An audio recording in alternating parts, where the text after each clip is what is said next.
Saludos para todos, tirios y troyanos, y aquí estamos en Venezolanos en la serie Los del Podio, que venimos desarrollando desde hace varias semanas. Y hoy tenemos el gusto, el placer de conversar con el doctor Tomás Straca. Tomás Straca es un destacado historiador venezolano que integra el Instituto de Investigaciones Históricas Germán González Oropesa de la Universidad Católica Andrés Bello, y allí dirige el doctorado en Historia.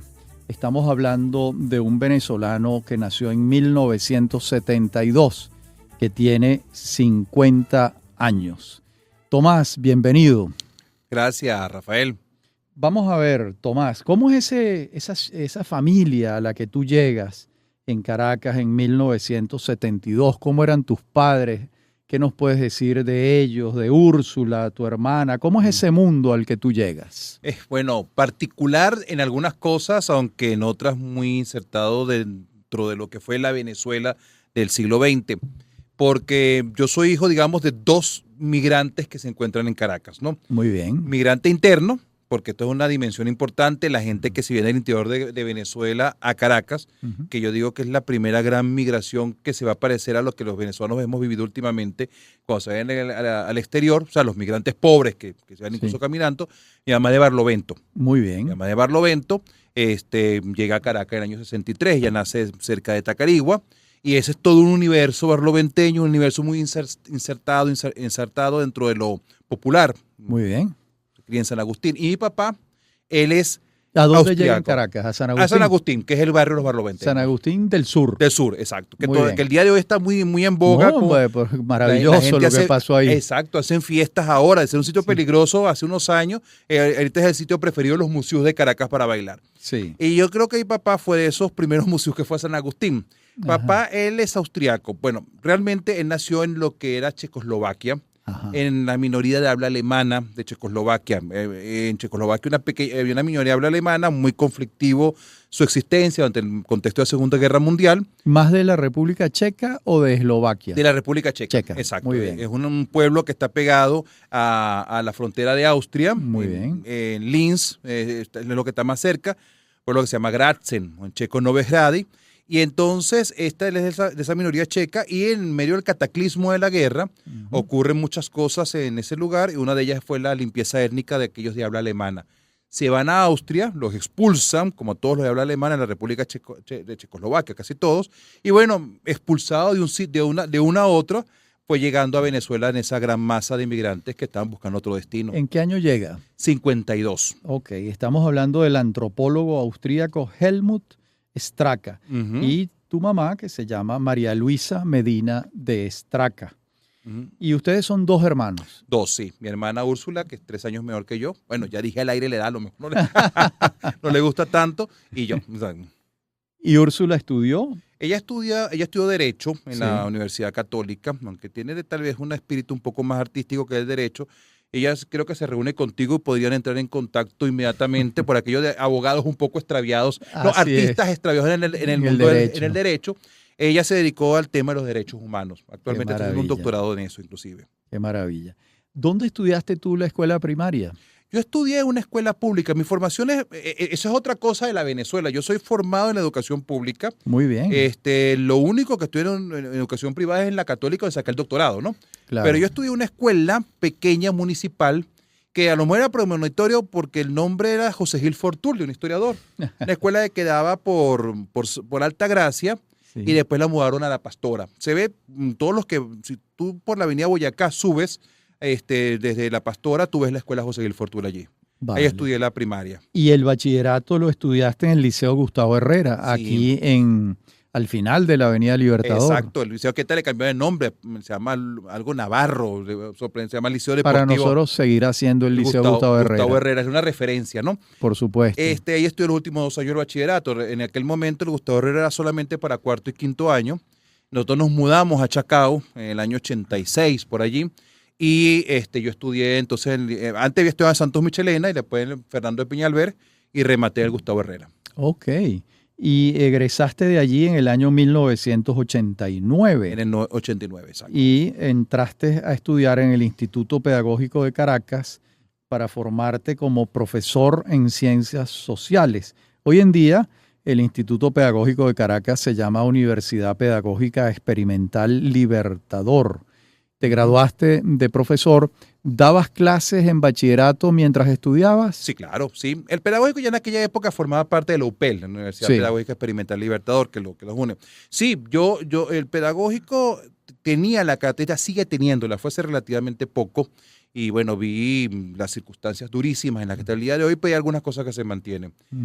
Una de las razones por las que mucha gente estudia en el pedagógico, no fue mi razón, pero una de las razones es que tú muy rápidamente comienzas a trabajar.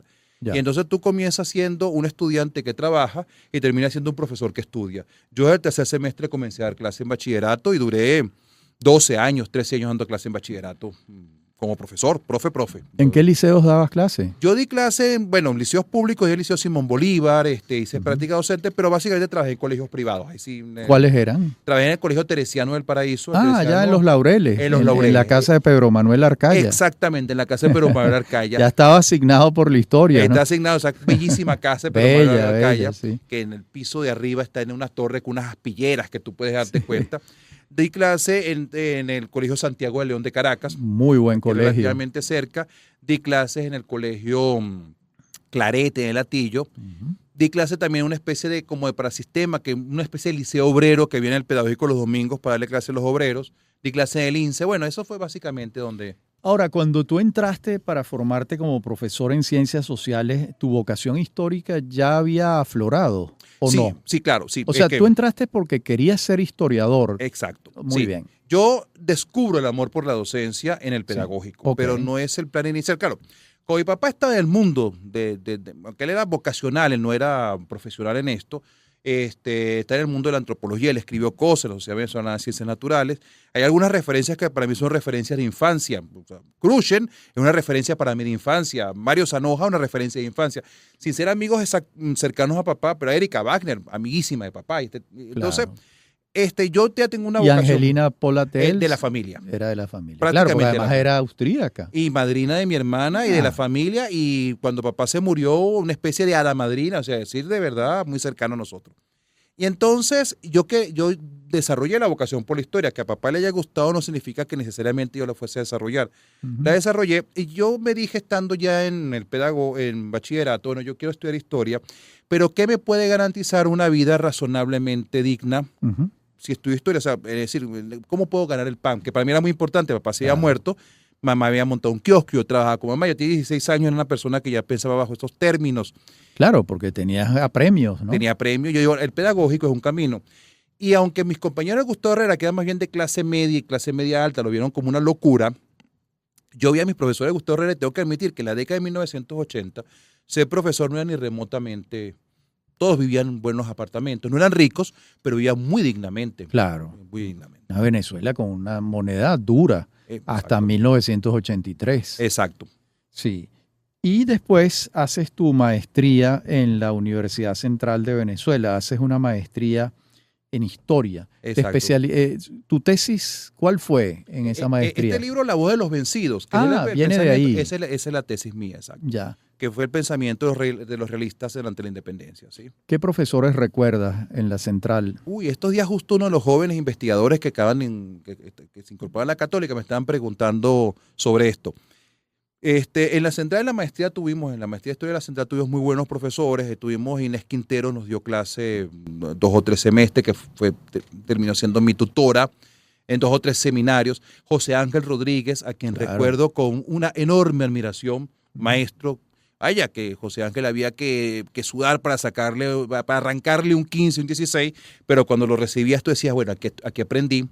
Hay profesores que tuvimos una vez un seminario sobre Gómez, que fueron con varios profesores. Fue Manuel Caballero a darnos una conferencia, eso me sorprendió mucho. Profesor Ángel Álvarez, que venía de politología, nos dio clase. Alberto Navas. Sí, tuvimos una batería de buenos profesores. Muy buenos profesores. Y después haces el doctorado en historia en la UCAP y te gradúas en el año 2010, casualmente el mismo año en que yo me graduó de doctor en historia en la UCAP, pero no coincidimos en las aulas. No coincidimos porque, la verdad, no sé, No sé por qué no Es coincidimos. que tú sabes que como el doctorado en aquella época uno llegaba con su maestría y veía Sí. 4 seminarios, ¿no? En 2 Así años, es. era relativamente fácil que una persona que haya entrado 2 años después que te iba, un año después que no haya coincidido contigo, pero Claro, después escribiendo la tesis, claro, cada quien se echa, entonces al final, a la coincidimos. hora de la entrega. ¿Tu tesis doctoral fue? Yo hice un trabajo sobre el pensamiento republicano Ujú. venezolano del siglo XIX. Ese trabajo no lo he publicado así, sino que lo he partido. Y lo llamaba La República de Carreño, que era como la búsqueda de valores republicanos, el Ujú. anhelo por la búsqueda de valores republicanos y cívicos en la Venezuela del siglo XIX. Ese es más o menos el objetivo de esa tesis. Estamos hablando con Tomás Estraca y estamos recorriendo su vida, su formación. Hay datos muy interesantes y muy importantes. El 90% de la formación de Tomás Estraca es en instituciones pedagógicas públicas venezolanas. El 100% de su formación ocurre en Venezuela y estamos hablando de un historiador destacadísimo que además es individuo de número de la Academia Nacional de la Historia. En la próxima parte del programa seguimos hablando con Tomás Estraca. Ya regresamos. En breve continúa Venezolanos. Somos Unión Radio Cultural.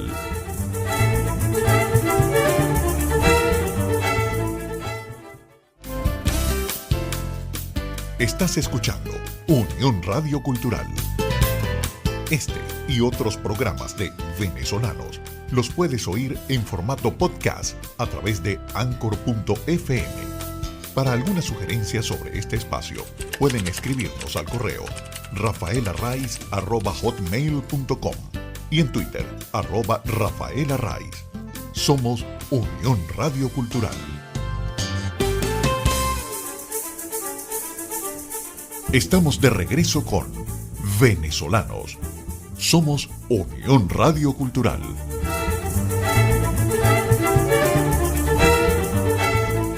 Estamos conversando con Tomás Estraca en esta serie que venimos desarrollando desde hace varias semanas, que se titula Los del Podio, en nuestro programa Venezolanos por Unión Radio 90.3.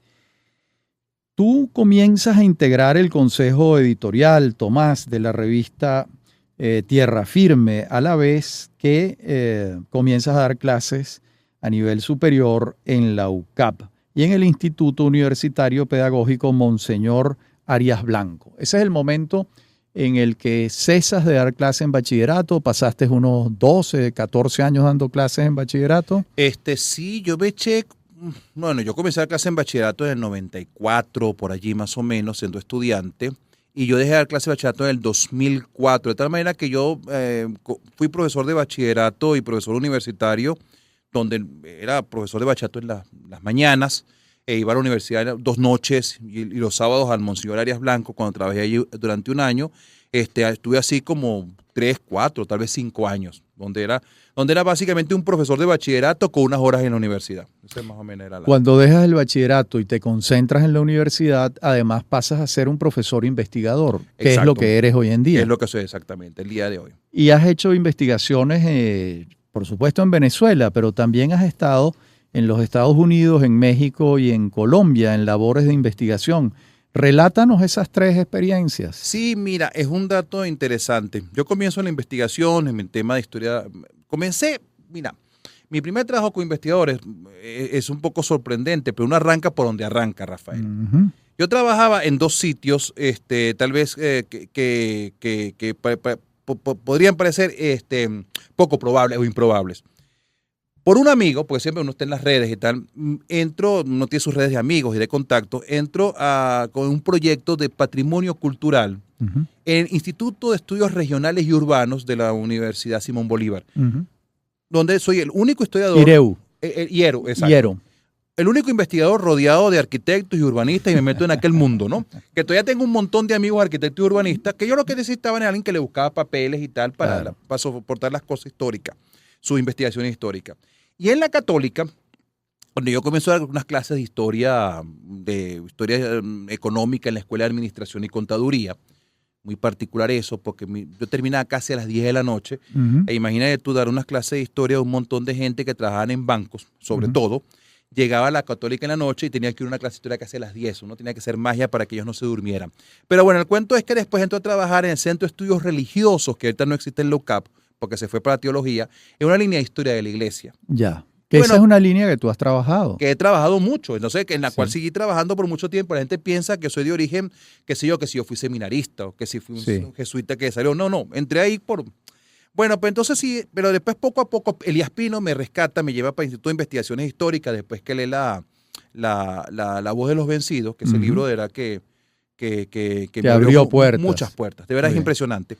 Y entonces, bueno, yo comienzo a trabajar estas cosas y entonces yo me planteo en un momento dado, aunque no estudié en el exterior, hacer algunas pasantías en el exterior.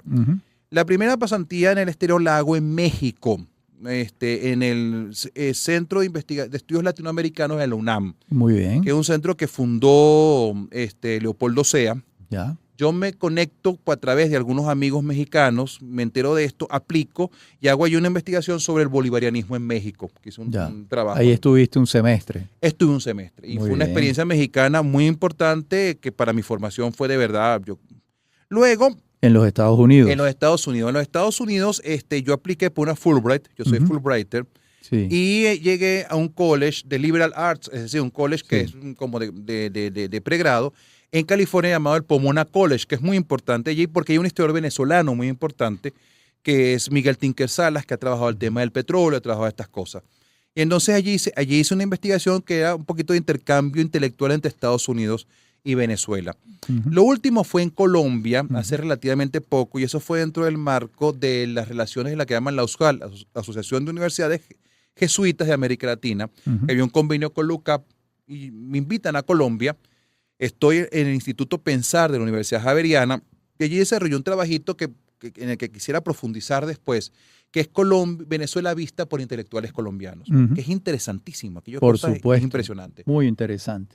De modo que has trabajado en la Universidad Simón Bolívar, en la Universidad Metropolitana diste clases en los diplomados en historia que organizábamos en el Centro de Estudios Latinoamericanos Arturo Uslar Pietri, cuando yo lo dirigía. En el Instituto Pedagógico de Caracas, en el Seminario Interdiocesano Santa Rosa de Lima y en el IESA, donde participas como docente en el programa de liderazgo. De modo que tienes una panoplia bastante amplia de instituciones de educación superior donde has dado y das clases en Venezuela. Y en los Estados Unidos fuiste Tinker Visiting Professor en la Universidad de Chicago en el año 2020. Es lo último, creo que por allá te tomó la pandemia. Me agarró la pandemia. Sí. Algún día escribiré sobre esto. Me agarró la pandemia. Menos mal que la Universidad de Chicago me permitió estar allí. Claro. ¿Y qué estabas haciendo en Chicago? Mira, yo me invitó para una Tinker Visiting Professor, un economista que es bastante famoso, y politólogo, que es James Robinson, el que dice ¿Por qué las naciones fallan? Claro, extraordinario libro. Exacto, Why the Nation Fails. Entonces, él quiso hacer una investigación sobre... Estos grandes scholars norteamericanos que tienen como alguien en cada país del mundo para meterlo en sus grandes tendencias, ¿no? Claro. Entonces él me dice, mira, tú me pides que unos datos sobre Venezuela, yo se los respondo. Y bueno, le gustó lo suficiente. Dijo, mira, te podemos contratar, te podemos pagar, yo no sé qué podemos hacer. Yo, no, nada, vincúlame de algún modo a esta forma de investigar, basta esto. Y él me dice, bueno, te voy a pedir como Tinker Visitor, profesor, y vamos a dictar un curso juntos. Y ese curso que es una de las experiencias más increíbles de todo punto de vista, fue en una escuela de políticas públicas, el Public Policy, en la escuela Harris, donde di un curso sobre la formación del Estado latinoamericano. Entonces trabajé con él allí, entonces eso fue una experiencia muy buena. 2 o 3 semanas antes vinimos a Venezuela, el lockdown en Estados Unidos, Pero pudiste irte a Austria, creo. Sí. Pasaste un año por allá, ¿no? Un año en Austria. Yo me decía, a mí me gustaría, yo tengo mi mundo austriaco también, tengo familia, tengo contacto. ¿Pero hablas alemán? No, la verdad no. Prefiero decir que no hablo alemán, lo entiendes, digamos. Entiendo un poco más de lo que debería y Austria tiene el problema de como todo el mundo habla inglés, Sí. eso te obliga poco a aprender alemán. Ujú. No, terminando el periodo en Chicago, Ujú. ya tú te podías ir a casi cualquier parte del mundo, pero venir a Venezuela era extraordinariamente complicado. Claro. Y entonces me fui para Austria. Nos fuimos a Austria, mi señora y yo, y estuvimos allí un año. ¿Por qué un año? ¿En qué lugar de Austria? En Graz. En Graz, Estuvimos en Graz, claro. sí, al sur de Austria. Sí, la conozco esa ciudad. Bueno, sí. una bella ciudad. Bella ciudad, sí. Acabo de ver ahorita que nevó por fin, no había Sí. nevado, está bellísima, pero bueno. Qué bien, muy bien. Bueno, y además has publicado en Pro Da Vinci, en Debates y ESA, en la revista Nueva Sociedad, y en algún momento fuiste presidente de la Fundación Rómulo Betancourt. Ujú. No recuerdo en qué años. Mira, déjame ver exactamente. Yo lo fui en dos momentos. Uno hace relativamente poco, Ujú. que lo asumí como una especie de interinato, Ok. valga La analogía. la analogía. Pero literalmente fue en un Sí. momento que hubo como un hueco, entonces asumí, entonces entregué a finales del año pasado. Muy bien. Peso muy cortico y lo fui hace unos 7, 8 años más o menos. Muy bien. Estuve de presidente en la fundación. Claro, con la cantidad de actividades en la que estoy, a lo mejor la presidencia, no soy el más dado para ser un buen presidente de una institución y dirigir otra cosa, pero fue una experiencia muy buena con un buen equipo para montar sobre todo el diplomado. Claro, claro.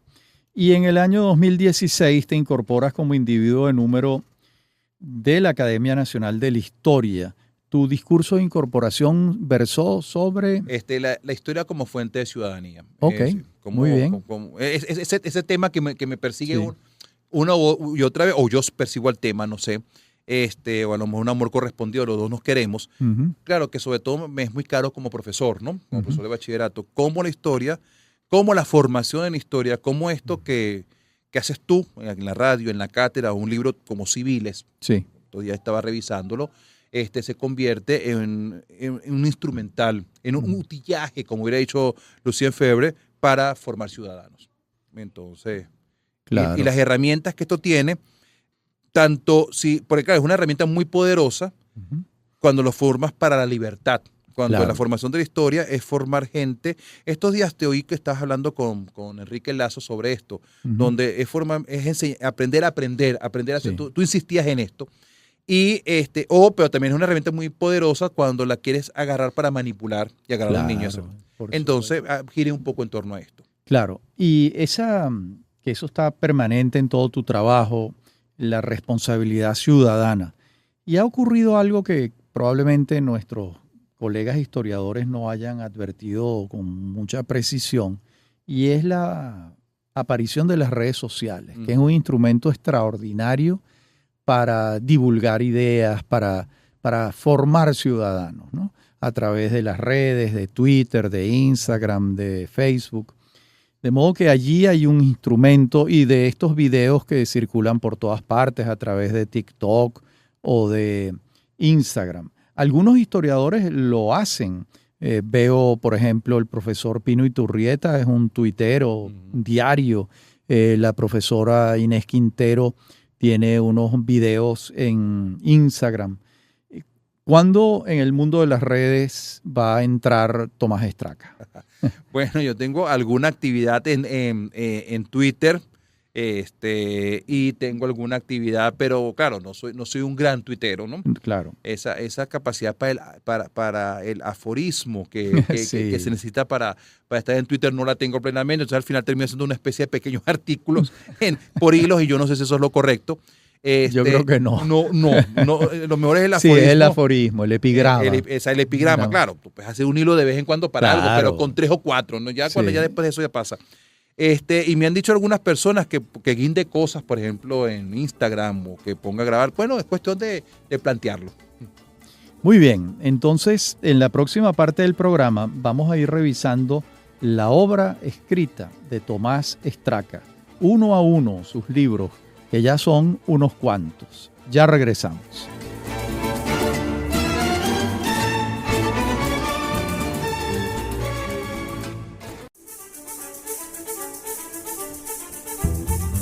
Bien, estamos de regreso en nuestra conversación con el historiador Tomás Estraca.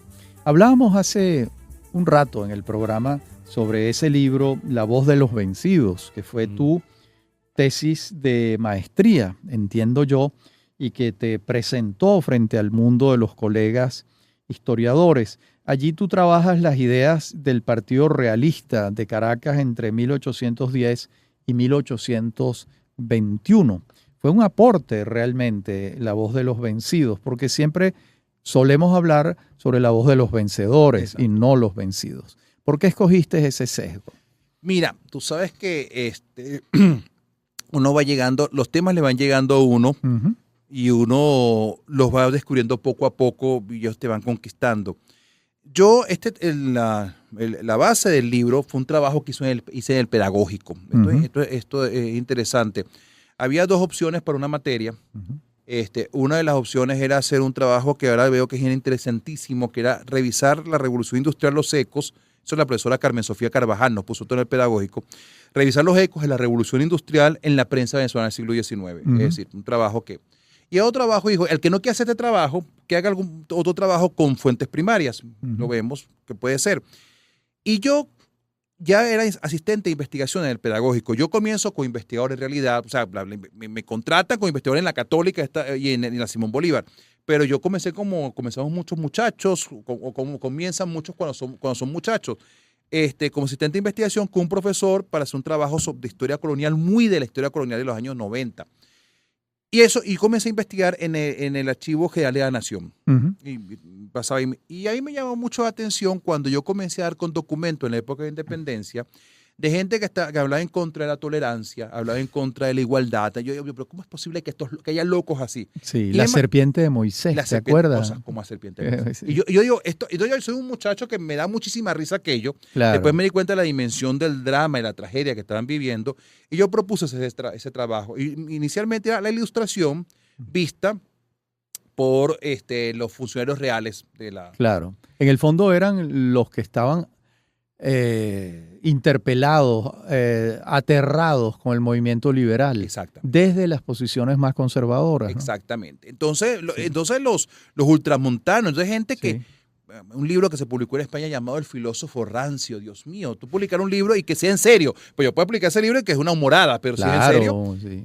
Entonces después cuando comienzo a trabajar en la posibilidad del posgrado, en distintas materias, voy por allí y digo, bueno, voy a hacer un trabajo sobre cómo los realistas vieron la independencia. Ya para ese momento, ya mucho más maduro, había encontrado la antología de textos realistas que había hecho Carrera Damas en 2 volúmenes en el anuario del Instituto de Antropología e Historia que desapareció de la Central. Pero hay 2 tomos, como de 1000 páginas, publicados en 67, 68. Me leo a esto, me leo otras cosas, y no sé si ser bueno el pensamiento de los realistas. Y sale la tesis que de verdad ha contado con el favor y la generosidad de los lectores. Bien, y después viene después viene Hechos y Gente, Historia Contemporánea de Venezuela, publicado en el 2001. Sí, mira, claro, este libro, tú sabes, yo por una generación, tal vez, si me conocen por algo, es por este libro.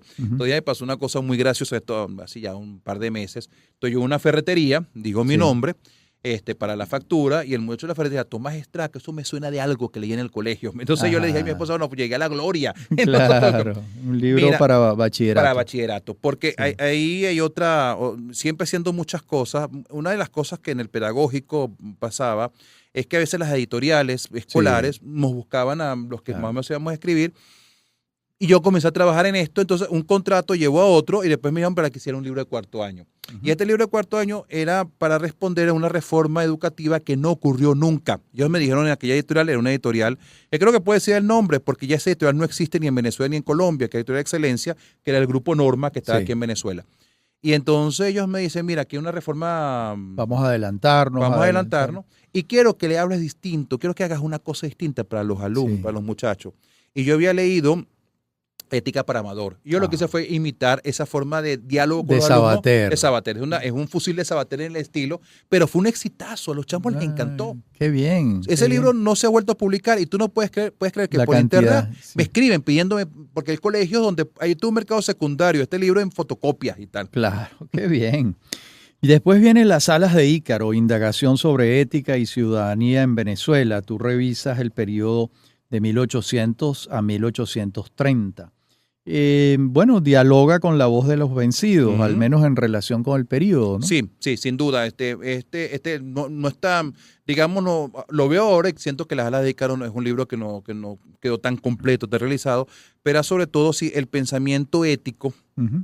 Yo estaba en ese momento trabajando en la historia de la iglesia, en esa línea, Sí. y claro, ¿en qué me metí en historia de la iglesia? No Claro. me metí en historia eclesiástica, me metí en el pensamiento de los curas, siglo XIX, y por allí desarrollé, bueno, las ideas que... Claro.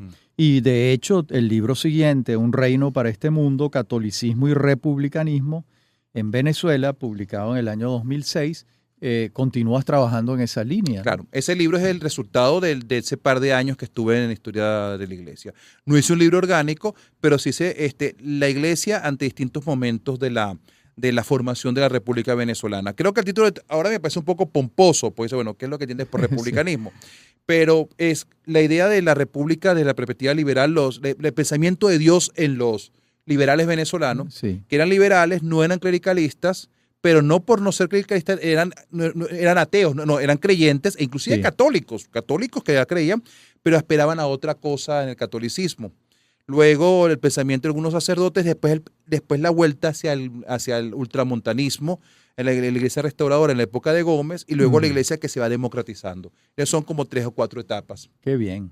Episodios. Bueno, y este libro, La tradición de lo moderno, Venezuela en 10 enfoques, yo fui el editor de este libro. Tiene Creo mucho que ver con eso. Sí, lo publicó la Fundación para la Cultura Urbana en el año 2006. Tú coordinaste, creo que ahí hay un trabajo de Tinker Salas, o Exacto. él te acompaña en la Exacto. coordinación, ¿no? Es un trabajo de él, sí. Sí. Y ahí vuelve sobre el tema de la ciudadanía, cómo comienza la modernidad en Venezuela.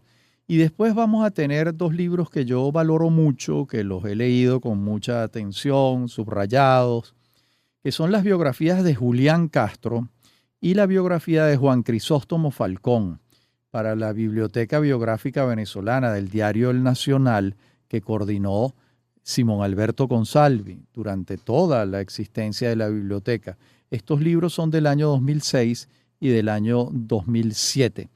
Falcón es un personaje con el que yo simpatizo particularmente y Julián Castro es uno con el que no simpatizo particularmente.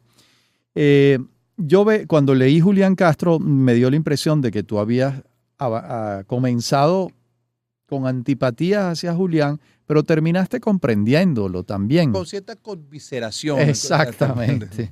Con el personaje, ¿no? Como un hombre al que no se le da, al que no se le da ninguna de las grandes apuestas, tal vez por su medianía. Sí.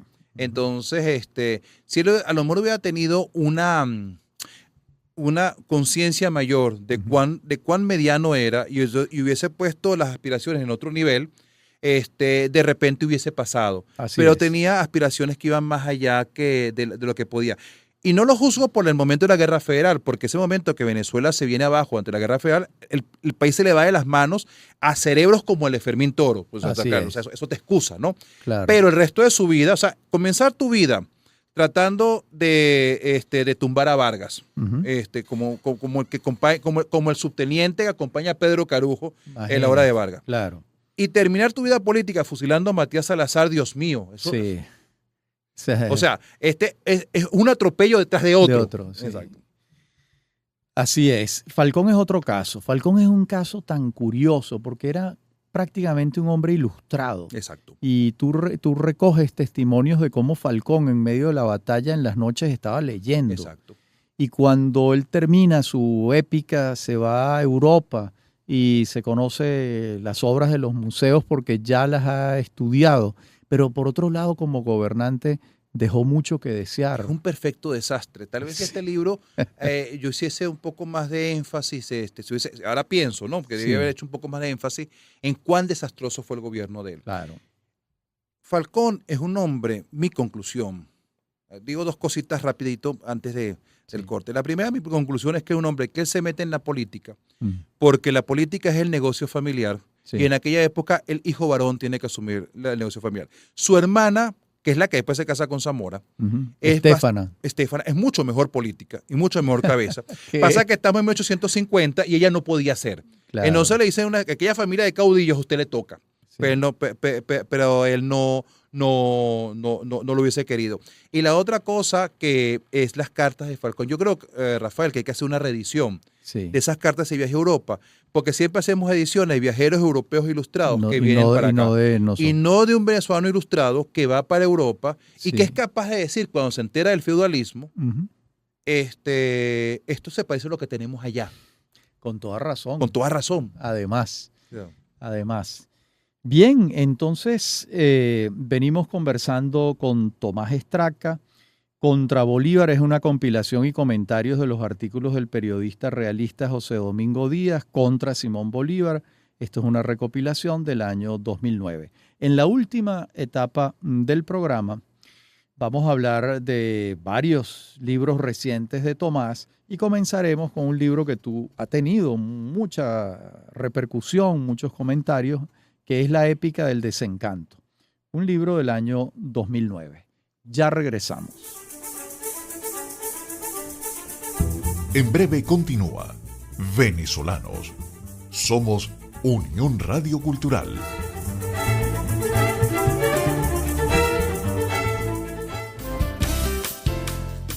Estás escuchando Unión Radio Cultural. Este y otros programas de Venezolanos los puedes oír en formato podcast a través de Anchor.fm. Para alguna sugerencia sobre este espacio, pueden escribirnos al correo rafaelarraiz@hotmail.com y en Twitter @rafaelarraiz. Somos Unión Radio Cultural.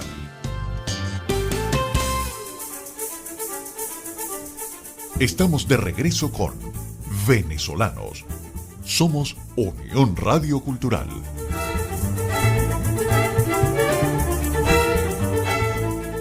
Bien, regresamos en nuestra conversación con Tomás Estraca. La épica del desencanto, Tomás. Este libro uno intuye que te tocó las fibras, ¿no? Sí, bueno, mira, tú sabes, no, claro, la historiografía, los historiadores no somos ajenos a nuestro tiempo. Correcto. Y por eso yo siempre le digo a los estudiantes, los que se forman por historiadores, ustedes no pueden garantizar la plena imparcialidad y la plena objetividad. Por eso, pero tienen que procurarla. Pero por respecto al autor, al lector, tiene que poner todas sus cartas sobre la mesa. De tal manera que si el lector dice, ay, mira, esto dice Tomás, bueno, pues por esto, él lo llevó de acá. En el caso hay un entorno. Dentro del marco además del entorno obvio de la Venezuela, de principios de los 2000, porque ese libro es producto de muchos de los trabajos que hice en el doctorado, hay un aspecto que comienza a interesarme cada vez más. Yo estoy, como te has dado cuenta, siempre el tema de la historia de las ideas, la formación ciudadana, lo que el día de hoy llaman la public history, es decir, el debate de la historia en lo público. Pero el pensamiento historiográfico también me interesa, es decir, cómo se producen las obras históricas y cómo ese pensamiento historiográfico se emplea en la política, porque en Venezuela tenía que decir algo. Además, si yo no hubiera querido hablar de esto, me pasó como segunda te pasa a ti, Rafael, nos preguntan. Sí. La gente le pregunta a uno, los periodistas te inquieren. Entonces, bueno, tenía que dar respuesta y que reflexionar. Entonces comencé a ver cómo la figura de Bolívar, cómo se fue fraguando el bolivarianismo.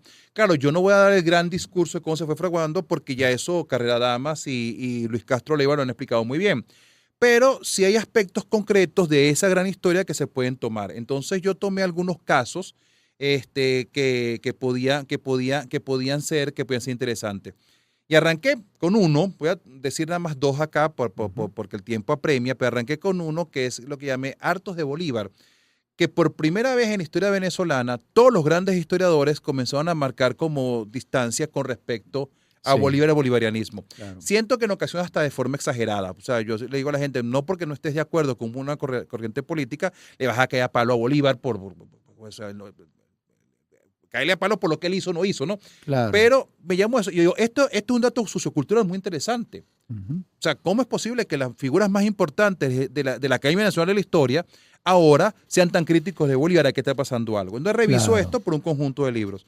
Y un texto de este libro, un texto que yo creo que que me es más entrañable, es el de Tito Salas. Claro.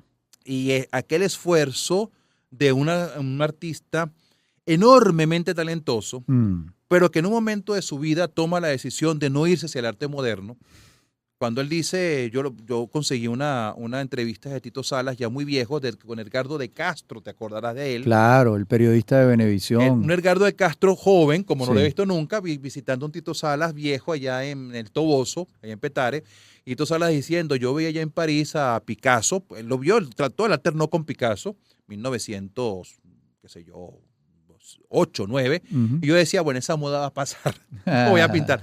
Pero Tito Salas dedicando lo mejor de su talento a construir lo que él considera la verdadera imagen de Bolívar. ¿Cuál es la verdad? Sí. Y eso ocurre antes de todo este asunto de la reconstrucción digital del rostro de Bolívar. Claro. Bueno, no, eso fue dos de los casos. Trabajé el de López Contreras y el caso de la Iglesia Católica de tratar de hacer de Bolívar el magistrado católico, como lo Claro. quiso ver el cardenal Quintero.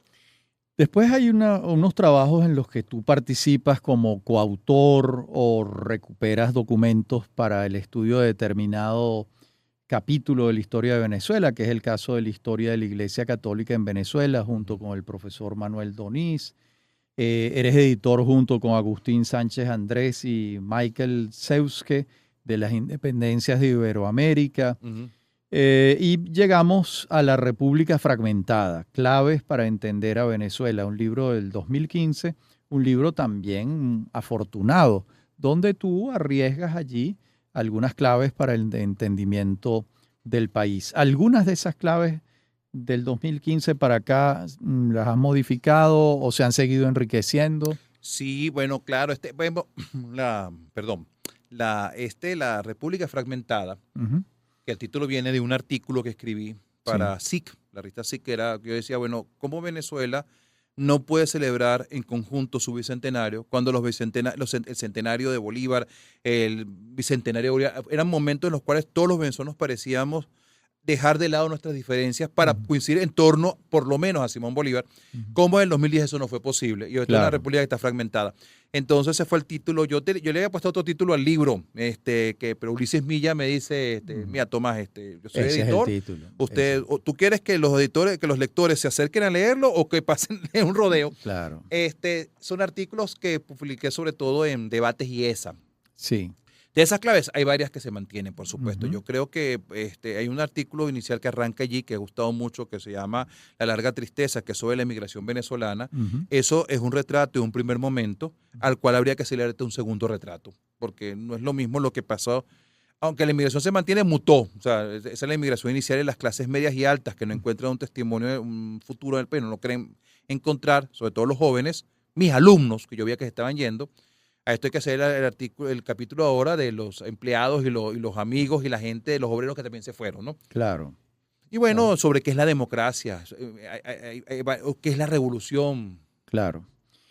Bien, y también participaste con Guillermo Guzmán Mirabal y Alejandro Cáceres en el Diccionario Histórico de Venezuela del 2018, que es un proyecto que se hace fuera de Venezuela en inglés. Ahí hay unos aportes de ustedes. Uh-huh. Y en un libro con Fernando Espíritu, La economía venezolana en el siglo XX, perspectiva sectorial, donde hay un trabajo mío también, un libro del 2018. Y en el 2020 publicaste 250 años de Alexander von Humboldt, del nacimiento del cosmos. Esto lo hiciste con la profesora Lorena Puerta Bautista en el año 2020. De modo, Tomás, que ya a tus 50 años tienes una obra significativa con aportes muy valiosos y lo que se impone preguntarte es, ¿qué viene ahora? ¿En qué proyecto estás? Bueno, los oyentes, tu audiencia dirá, bueno, ahora lo que tiene que este hombre descansa un poquito. Porque, o sea, ¿cómo hace tantas cosas? Sí. Y eso, bueno, estuvimos hablando antes de programa acá, que yo Sí. digo tu disciplina, Rafael. Sí. Yo tengo una disciplina para trabajar, pero quisiera acotarla mejor para que los tiempos me den completo. Mira, tengo muchos proyectos. Acabo de terminar el libro de Leoni, Sí. dos volúmenes que hicimos eso con la Fundación Betancourt. Este libro, bueno, que te acabo de entregar hoy, Claro. que es Raúl Leoni, Democracia en la Tormenta. Con una primera parte que es una biografía de Leoni hasta la presidencia, que yo hago la parte Sí. biográfica y después la gestión. Y en este momento estoy tratando de compactar algunas cosas. Ujú. Acabo de terminar un trabajo, mi trabajo titular en la Católica, que lo tenía retrasado, me da culpa, pero tantas cosas, y los viajes y la pandemia me impidieron terminarlo a tiempo, que es sobre el pensamiento liberal, y estoy pensando en recopilar algún conjunto de trabajos que tienen como hilo conductor la idea de libertad en Venezuela, Sí. desde el siglo XIX hasta la actualidad, una idea ilusiva, una idea de libertad. Bueno, eso es un tema que te ha angustiado y que te ha preocupado tanto como académico que como ciudadano, y Sí. tú has trabajado en esto. Sí. Entonces, nuestra relación de los venezolanos con la libertad es muy particular. Mucho. Pero por lo menos en términos intelectuales, trabajar en esto y hacer más cosas. Quiero, en Pro Da Vinci, estoy publicando muchos Sí. textos, sobre todo muchas semblanzas, y entonces creo que tal vez con los ensayos en la vía ensayística, creo que se me está dando bien, Sí. y por allí puede haber algunas cosas. Mira, del trabajo de Leoni y el trabajo de Cipriano Castro y de Julián Castro, perdón, y de Falcón. Esas tres biografías me dejan un cierto gusto por la biografía. Es que es fascinante. Escribir biografías es fascinante, sí. Me gusta leerlas, quisiera Sí. leerlas más, y creo que voy a escribir más. Si tú me dices, ¿qué me gustaría ahorita? Esto es una cosa que uno dice. Entonces me gustaría de repente meterme un poquito más en esto, Sí. y hacer una biografía también donde la gente no solo aprende historia, sino que la gente se sumerge y lo pueda leer, qué sé yo, en la piscina, en el avión, no sé. Claro. Hace poco te casaste, Tomás. Sí, soy reincidente, exactamente. Eres reincidente. Ujú. No hemos hablado de tu familia. ¿Tú tienes hijos? No tengo hijos, por lo menos todavía, ya, aunque si llegara a tenerlo sería un papabuelo. Claro. Bueno, pero no será la primera vez que ocurra. Mi papá tenía 50 años cuando yo nací, Bueno, entonces de repente se es el repite. momento probablemente. Exacto. En una familia muy particular donde han sido muchos hijos de viejos. Yo digo, a lo mejor es una cosa genética. Entonces, sí. Está muy bien, muy bien. ¿Qué otras cosas quisieras hacer en la vida? Porque uno nota en tu trabajo como profesor, como gerente académico, como autor de libros importantes, que todo lo que haces te gusta. Ujú. De pronto hay unas facetas que los oyentes no conocen y sería interesante. ¿Tú eres melómano? ¿No lo eres? ¿Te gusta viajar o eres sedentario? Sí, mira, yo soy melómano mucho. No, ser melómano y que lo disfrute no significa que soy una persona que puedo sentarme, qué sé yo, con A dar Pepe una Bello. cátedra. Exacto. Me encanta la ópera. Sí. Soy muy salsero, Ok. soy muy de música latina, tanto que he pensado en escribir sobre esto en algún momento dado. Hazlo, por favor. Entonces, estoy ahí, tú sabes, siento la tentación. Entonces, pero me gusta mucho la música, me acompaña en todo lo que hago la música. O sea, Ya. yo soy una persona que escribe y estoy oyendo a veces. Me dispara una ópera completa mientras estoy escribiendo algo. Imagínate. Entonces, sí, eso me gusta. ¿Deportes? Deportes, no soy No. el mayor deportista. Eres un seguidor de Churchill. Exactamente. ¿Cómo fue que decía él, otra víctima del deporte? Algo así. No, le preguntan, Sir Winston, ¿cómo llegó a los 94 años? Y respondió, toda la vida me mantuve alejado de los deportes. Exactamente. Pero debo ser un poquito, me gusta caminar y qué sé yo, de vez en cuando de Parque del Este, pero eso no califica. Vale. Bueno, esta ha sido una conversación gratísima con Tomás Estraca. Nuestros oyentes van a conocerlo un poco más. Se trata de uno de nuestros grandes historiadores ya, del que se puede esperar mucho más. Es un hombre muy joven, 50 años, pero ya con unos aportes importantes. Este ha sido entonces un programa más de la serie Los del Podio, esta serie que con tanto gusto venimos desarrollando. Recordemos que este programa es posible gracias al equipo conformado por Isabela Iturriza, Inmaculada Sebastiano, Carlos Javier Virgües, Juan Juárez, Fernando Camacho y Giancarlos Caraballo, quien está aquí en la dirección técnica. Nos pueden seguir en la transmisión en vivo en la página mundour.com y además nos pueden seguir en @mundourweb, @radioescuelaur y @Rafael Arraiz en Twitter. Recuerden que Venezolanos ya está disponible en el canal de YouTube de Unión Radio Cultural. Hasta nuestro próximo encuentro.